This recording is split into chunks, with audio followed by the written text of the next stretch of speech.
Hey guys, I'm here with you for another book review.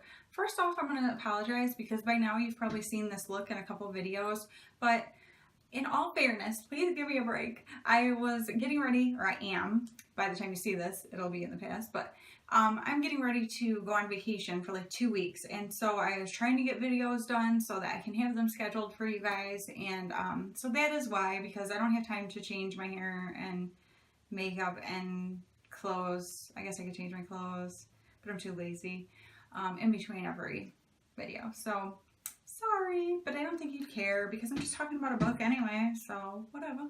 But the book I wanted to share with you today is called A Painted House, and it's by John Grisham, and this is what it looks like. And I really enjoyed reading this book. Let me tell you a little bit about it. It says, Until that September of 1952, Lou Chandler had never kept a secret or told a single lie. But in the long, hot summer of his 7th year, two groups of migrant workers and two very dangerous men came through the Arkansas Delta to work the Chandler cotton farm. And suddenly mysteries are flooding Luke's world. A brutal murder leaves the town seething in gossip and suspicion. A beautiful young woman ignites forbidden passions. A fatherless baby is born, and someone has begun furtively painting the bare clapboards, I can never say that word, of the Chandler farmhouse, slowly, painstakingly, bathing the rundown structure in gleaming white. And as young Luke watches the world around him, he unravels secrets that could shatter lives and change his family and his town forever. This book was really interesting because it was set in 1952, and as I've said before, I kind of like books that are set back in a little bit different time period. I don't know, it's just kind of neat to hear things about what life was like in different time periods, you know?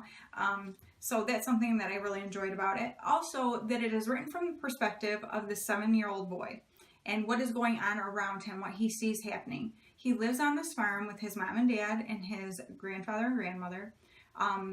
They are his dad's parents that they live with. So they live on this cotton farm, and year after year it's the same thing of bringing in migrant workers from places and having these people live where they live, basically, and you know, just different things that go on, the hard work that it takes in the fields, and how the same worries every year about weather and things like that. And then it's like they can never break ahead and that kind of thing. And so you see like the turmoil of that kind of thing. You see the older generation that is so stuck in that generation and like refuses to let it go and wants to keep working at it, just always believing that it's going to somehow be better. But then you see a little bit younger generation that is realizing that there are different things out there and things are changing, and they have this want to do something different with their lives. And then you have this child who's watching it all happen around him. And I just think it's kind of a cool perspective that John Grisham does the book from this kid's perspective. Now, some of the things I think are pretty mature that I can't imagine a 7-year-old being that mature in their thinking. Maybe they were more so then than they are now. I don't know, because life was a little bit harder with some of that stuff. But overall, it's a pretty cool book. Like, I enjoy the different elements of what's going on. The, kind of the forbidden things that are happening, and the, just like secrets and murder, and it's just got so many different elements to it. And then in the midst of that, all of the descriptiveness of it, I think, is just really cool. It makes for a really cool book. So I found this to be a very enjoyable read. I actually read it very quickly. We were gone on vacation and I just would read it in the evenings, and my husband was like, "How are you done with that book already?" And I'm like, "Oh, it's just really good. It was an easy read and I just was reading along." So if you would like an easy read that is something a little out of the ordinary as far as like the perspective that it's taken from, being from a kid's perspective instead of an adult's, and just hearing a story from a different time and people who do different things than we do now, or do things differently, I guess.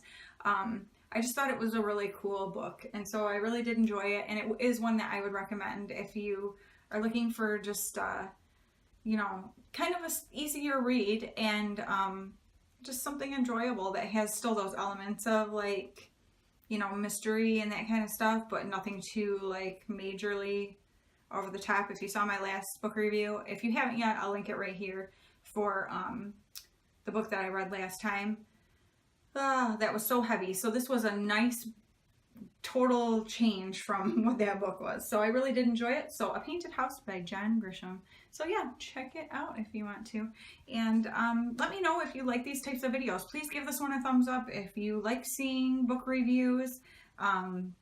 I love reading, so I'd love to share what I'm reading with you. I will have a little bit different types of books coming up because I tend to kind of change things up a little bit. I read a ton when we go to our church camp, and we're there for almost 2 weeks, and I read a lot at night, but I like to read books that are different when I'm there. I like to read things that are more like uplifting, obviously, because murder and mystery type stuff all the time can get a little like, you know, monotone, like you want to change it up. But when I'm there, I like to put away things from that are like my normal time of the year, not normal time of the year, that are like my normal kind of things. I like to just immerse myself in a totally different thing when I'm there. It's kind of a jump start to my year when I'm there, and it gets me motivated back into things that are good and healthy for me. And part of that is reading things that are encouraging and uplifting and thought-provoking and things like that. So I do tend to read some different types of books when I'm gone on that trip. So, and I usually get through 2, usually. So be looking for some of that if you're not someone who's into the suspense, thriller, that kind of stuff.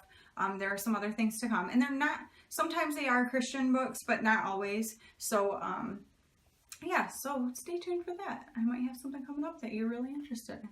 And yeah, so thank you guys so much for always being here, supporting me if you are a subscriber already. And if you aren't already a subscriber, I hope that you will subscribe to my channel. And I just thank you guys so much for watching, and I hope you guys will hit that notification bell so that you never miss any of my videos. Thank you guys so much, and I will see you soon. Bye.